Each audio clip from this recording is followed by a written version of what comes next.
Today I'm going to show how to change the rear wiper blade on a 2016 Kia Sportage. Lift up till it comes to like a stop and keep lifting like so. Then just flip it till it pops out, the old one, pull up straight. Oh no, this one's pushed down. It has this little indentation here. You see it?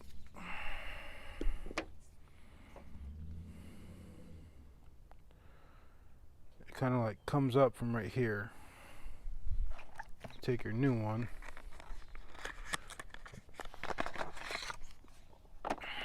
Compare your two. New one's a little longer. Shouldn't be a big deal though.